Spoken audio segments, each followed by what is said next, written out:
Hey, hunting family, you are tuning into the Tracks and Tackle podcast, brought to you by Menser Outdoors.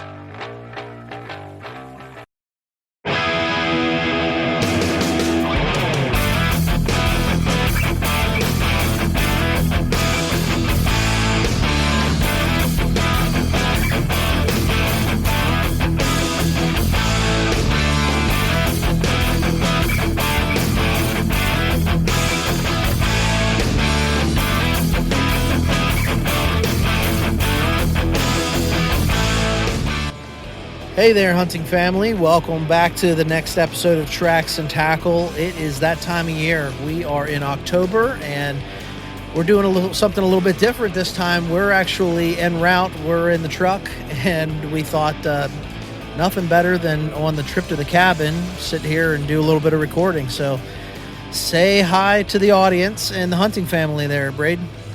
Hey there, everyone. I'm in the driver's seat, and we are heading in the right direction. We're headed towards Bedford, Pennsylvania, where we have a cabin on some mountain ground that we love getting into, especially during archery season and chasing some whitetail. So I'm really eager to get out there. We got a cold front that's coming in tomorrow. It's going to be a chilly morning. I saw 36 degrees, so I got plenty of layers that I'm going to wear. But I'm eager to be out and basically in the woods where I love to be, and just tagging along with the family and Arrow Eagle here as we're going to chase the whitetail. Yeah, it's a little bit before twilight right now, and we're headed west on the Pennsylvania Turnpike, and I think we've counted like 15 deer or so already just along the side of the road in the fields. And it's that time of year. I mean, the temperatures are starting to drop. Last week was the archery opener in PA, and certainly we all got out. So I thought might just talk about the archery opener and our experiences. So I'll start with you, Brady. I know that you went out, did a morning hunt, and again in the evening you went out. But I'll let you share your experience with the hunting family. Yeah, getting out of bed, it wasn't too hard. But I got out, got to my spot in the morning, little breezy, not terrible, but all in all, it was a beautiful weekend. Weather was good. I work in a climate-controlled environment, so even though it was low 60s, I was kind of chilly. I had to put my sweatshirt on kind of early, but I got my stand tolerated. I stayed out till maybe like 9, but nothing really moving through my corridor. Saw a lot of squirrels. I saw a fox a little bit later into my sit, which was really nice, and when the sun hit it, beautiful red coat. So I think just all in all, it was just a good sit, and I was able to reflect on my life a little bit and, just enjoy nature and just be present with it and just get outside the house. And what better than on a nice calm morning than to get outside, especially as it's archery season. So that was my morning. Not too exciting to the naked eye, but I enjoyed it. I kind of came in, regrouped, had lunch, hung out with the girlfriend for a little bit. Then around 2 o'clock, I started to get stirring and got all my gear put together. I was going to a different spot, so I had to carry it all in. I was pretty hot then. It warmed up mid-70s, but it was good in the daylight to get set up in my tree stand, my harness, and get some of my camera equipment set up. So this year, really trying to do a lot more self-recording. So I think all in all, just this weekend was a good trial run for getting all my equipment set up in a timely manner. So I think as I go up this weekend, it's going to be a lot more efficient. So when that moment does strike, I'm not fumbling around with my stuff, and I can execute a well-placed shot and hopefully capture it on camera to share. Now, Ron, I know on the other hand, you had a pretty exciting morning. Why don't you tell us about your morning hunt? Yeah, that's it was the first week, so really wasn't expecting a whole lot. Just wanting to get out and sit in the tree stand. And before I get into what my experience was, I would just say you showed me your setup for all your camera gear and stuff like that, and I'm impressed. Self-filming is not an easy thing to do, and I was trying to do that as well. So I'm set up with a Tacticam placed on me, a Tacticam on my bow, and the stabilizer, and then I have a a camera on my right-hand side that'll give me a little handheld camcorder that'll give me a really good zoom at a distance. And then in addition to that, I got my cell phone that I'm always taking pictures and things. And, the thing that I would say is first thing in the morning, I was set up in my tree at a good time before daylight. I was hunting in a new spot I'd never hunted in before, and I was looking over basically a bean patch where some soybeans meet a cornfield, and I was sitting in the edge of the forest, so it was a really nice spot. But I was looking down at my phone or something, and I look up from where I was paying attention to, getting set up in my stand, and there's a buck that had ran across the field. I don't know where he came out of. I think he probably came out of that cornfield, but till I saw him, it was a small buck. I wouldn't have been a shooter buck or anything of that nature, but small basket rack. But I couldn't even get my camera up from my cell phone to take a picture of him. So he was across in a heartbeat. But I knew at that minute deer were moving. Basically it was a beautiful day, nice and cool in the morning. It did warm up, but there was a breeze blowing, and all in all, we've been getting a lot of bad weather here with rain and the residuals from hurricanes and things moving up the eastern part of the country. It was the first really nice day we had in a long time, so I was really just enjoyable to sit out in the tree. And I saw a couple of doe, and probably a little bit after 8 o'clock, I had one group of 3 doe come out in front of me. They got out into the field, and my thing was I wanted to try to get them on camera. They were watching me. They were on top of me before I could get the camcorder going, and so I really couldn't get that zoomed-in picture of them. The only thing I could get was the Tacticam on my bow. I was able to get my bow off the hook. And with the Tacticam on your bow, if anybody's ever used that product, it's a great product to get like the action shot, air quote, unquote. But it's hard to know where that camera's pointed because there's no screen. You're not looking at that. And I have a tendency to point that camera a little bit higher than what my target is, especially when you got 6 set of eyes watching you. So I was trying to move pretty strategically to get the bow pointed the right direction. But eventually they did turn 1/4 away from me. They got their backs to me. I was able to stand up and draw in one motion and get a shot off at one. And then, so that was my action for the morning. I did hit it. I got a bad shot on that deer. I mean, anybody that watches the video on YouTube is going to see I hit that deer in the back part of its, say behind the ribs on the right-hand side, but the way it was quartered, it came out through the front, and my arrow did slice the heart. So the deer ran maybe 100 yards, and I didn't see it. I didn't see it expire. Didn't see it fall down. All I saw from the moment of me sitting in the stand was I hit the deer, and I knew it was a bad shot. So I sat there for a couple of hours, just replaying everything in your mind, trying to hash out, did this deer, is this deer going to die? How far is it going to run? I'm replaying the video. I'm sending messages over here to Brady, getting his take on things. And like I said, it was early in the morning when this all transpired. So I texted you, I think, a video. What was going through your mind?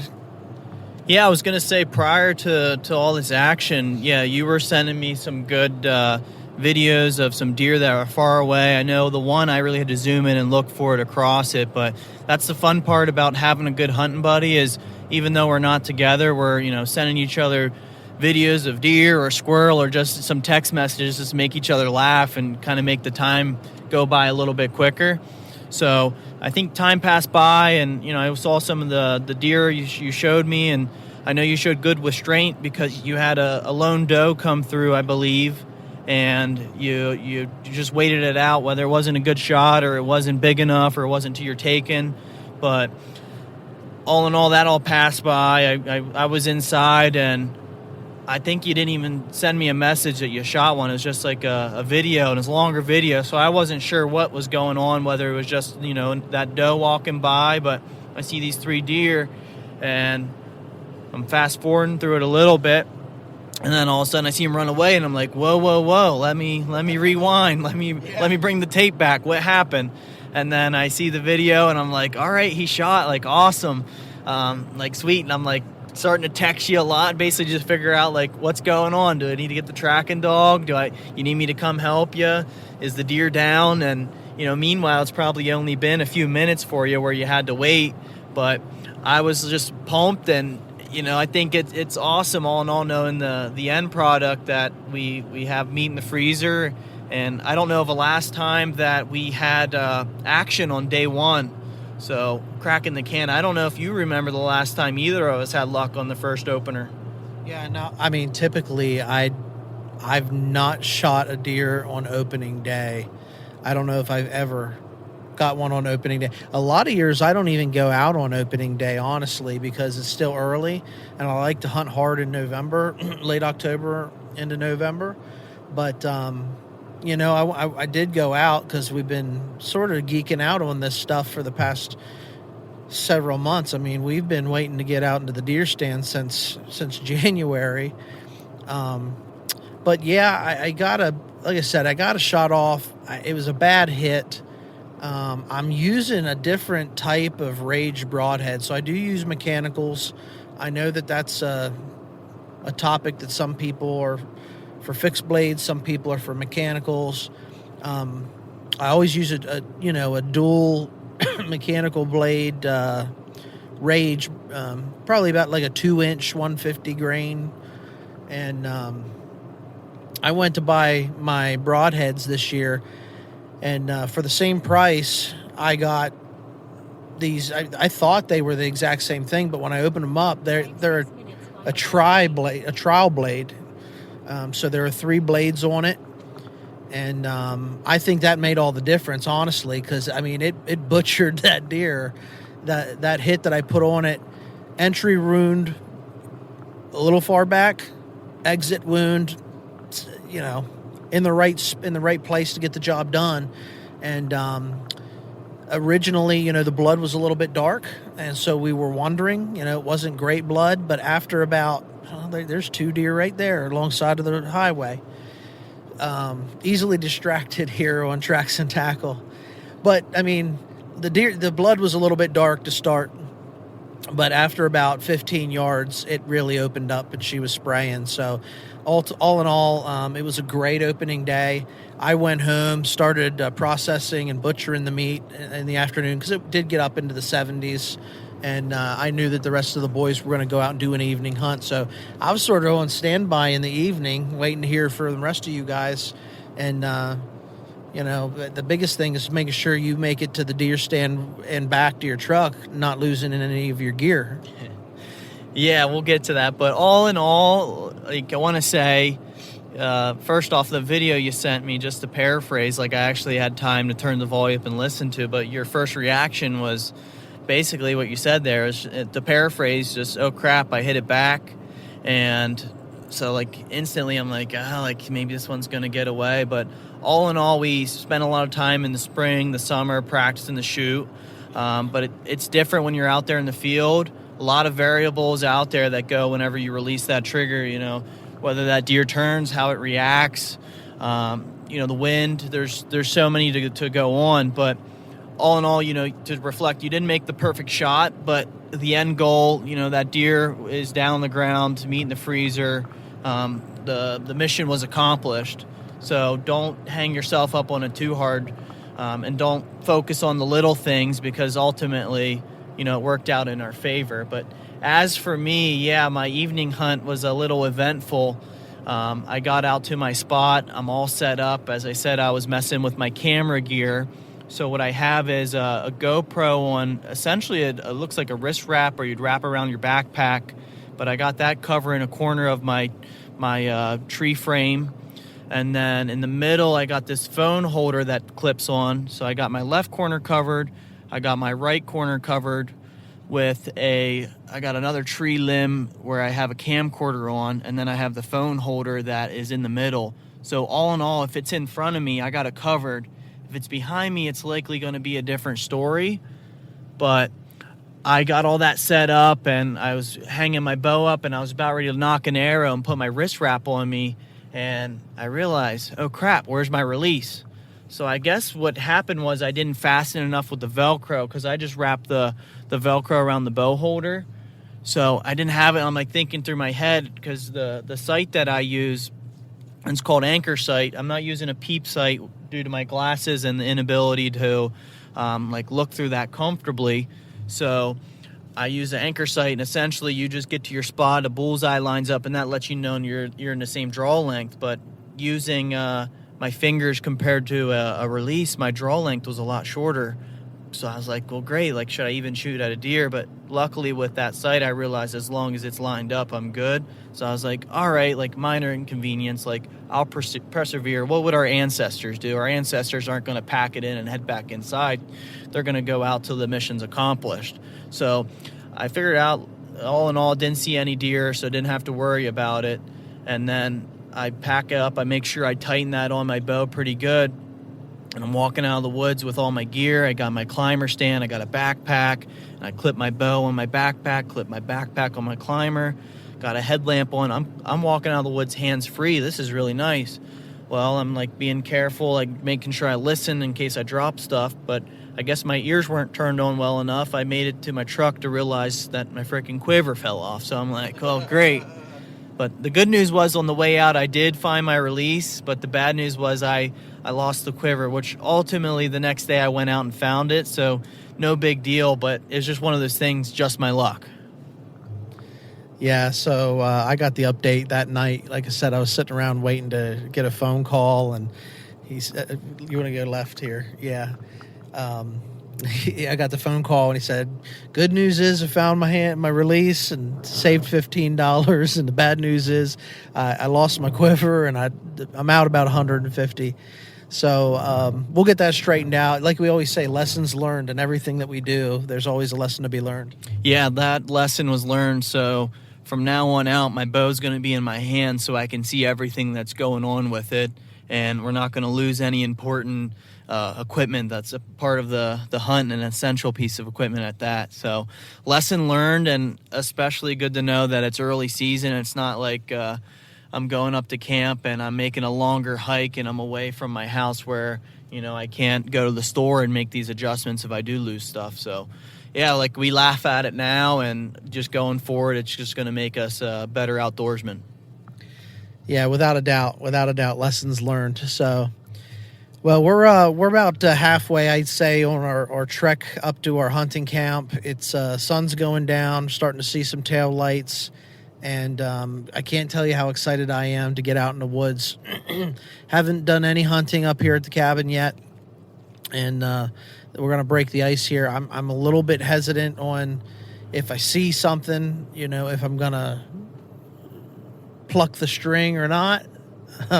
I do have some meat in the freezer already. We're going to be eating fresh back straps tomorrow night because we've got them. And I might just do some filming and some scouting, but the right situation presents itself. Of course, you don't know until you're in the moment, and I don't show that great restraint. So really excited for this temperature drop. It's been warm, but the past day, today even was a nice, cool, brisk day. Temperatures dropping down, and it's getting to be pretty much prime condition here for us, at least tomorrow morning, and then it's going to warm up. So I don't know what your thoughts are for the hunt for tomorrow, but let's get into it. I'm really looking forward to this. Number one, as you said, we just had some nice weather the past few days, and we're getting a cold front that's coming in, I think just for tomorrow morning, and then Saturday it's going to warm up. But if you think, too, with the hurricane season that's coming up our East Coast, just been some rainy days here. There's about a 2-week span in Pennsylvania where it's nothing but rain. So I think the sun shines out. It's going to be colder in the morning. We're seeing a lot of deer along the side of the turnpike on our way up. I really, really, really think the deer are going to be moving. But I was telling Ron here, I don't know if it's like, football season with my team, like this is our year, like, this is the hunt. So I don't know if it's just that confidence, but I'm feeling pretty confident going in the woods. I'm planning on packing a big, heavy lunch, 3 bologna sandwiches at least, and some peanut butter crackers, because I'm going to be in my stand from sun up to sundown, unless this morning hunt I get some action. Then I might be able to start the celebration a little bit early, but extremely eager to get out. I made a purchase over the summer here. I went and got an IWAM suit. For those that don't know what an IWAM suit is, it's essentially a full body suit. It's kind of like a sleeping bag with arms, but it keeps you insulated in really, really cold temperatures. I do believe I'm going to break it out early because I do not like being cold. Now, I know it's only 40 degrees and it's going to warm up, but I just think for those first few hours, I'm going to pack light in layers. I'm going to be able to bundle up in that. Like I said, I'm really looking forward to this hunt. The only thing that I'm worried about is just carrying all my gear up to the tippy top of the mountain. It's probably about a 200 to 300 yard hike, pretty steep incline. I know I'm going to be warmed up real early in the morning, but once I get to my spot, I get up in my tree stand, I kind of get cooled down a little bit. I'm going to be locked in and ready to go. Well, that makes 2 of us. I know getting up to the ridge of that hill that we hunt on, I'm usually perspiring a little bit till I get to the top as well. So cold mornings, you get your sweating, and then you set up in your stand, and a little bit of a breeze or whatever, you freeze pretty quick. But all in all, I think that it's going to warm up during the day tomorrow. It's going to be a great day to be out in the woods. We're going to put in a little bit of a long weekend, taking a day off of work and going up here to spend some time in the tree stand. And, I'm really looking forward to it as well. I think when you were talking about just having that attitude like, man, I feel really good about this season, I was thinking about something that Pap said on an episode, one of our earlier episodes that we did when we started Treks and Tackle, sat down and interviewed my dad. We call him Pap. I've called him Pap since I was a teenager probably. But, we sat down and we were talking to him about the hunting and family and tradition and that sort of thing. And he made the comment, he said, we just have the mentality that we're going to go out. It's us versus the deer. And we have the mentality that we're going to win.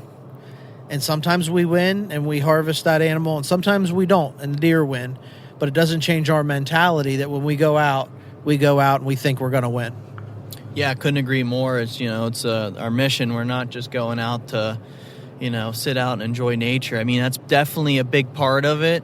But, yeah, we have a mission, and that mission is to get some meat in the freezer, have a nice harvest, and have a good story to share with our friends and family along the way, too. But, yeah, it's us versus the deer, and sometimes you win, sometimes you lose. But all in all, there's a story or something that you can reflect on for the next time out to make the experience a little bit better, or just a lesson learned to carry forward in your future hunts.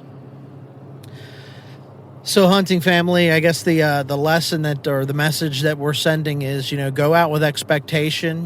We want to hear about your stories. I know we're not the only ones going out and hitting the forest this time of year.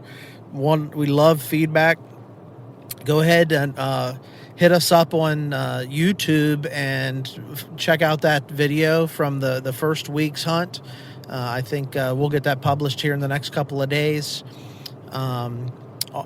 At the end of the day, we're looking to go out and make an impact, and we have expectancy when we hit the woods. So just wanted to do a little recording here while we're on the road, headed over to hunting camp. This is what it's all about. We wait and we prep all summer for this time of year, and we're going to just spend a few days hanging out with the family, hanging out with one another, sitting in the woods, and we're going to get some content. This is prime time of year to get content, so we'll be posting pictures and videos of anything that we see moving through, without a doubt. Yeah, real glad we took time to record here. It's getting me pumped to get up, but all week I've been looking forward to this. So excited to get out, a day off work. Why be anywhere else? So getting up to camp here soon. I think we got about a half hour left before we're able to touch base and meet up with my dad and Pap, and just start the memories and get prepped for tomorrow, because it's going to get here fast, and we got to get some gear prepped and pulled together so we're not scrambling like mice in the morning. But thank you guys for joining in and listening to us kind of ramble here and rap. Deer season's here. We're fired up. We hope you're fired up, and just wish best of luck to all our hunting family out there as they're going through their hunts here coming up this weekend and in the future. That's it, man. So send us your pictures, send us your stories, send us your questions. We'd love to respond and interact with all of you guys. Find us anywhere on social media at Tracks and Tackle, and also at Mentor Outdoors. Just want to give a quick shout out to our sponsor, Interstate Garage Doors. They any type of garage door installation or service or repair, go to our friends at Interstate. I know a lot of those guys are outdoor lovers as well, and we appreciate them sponsoring the Tracks and Tackle podcast. So until we tune in and catch up with you next time, stay wild and happy hunting.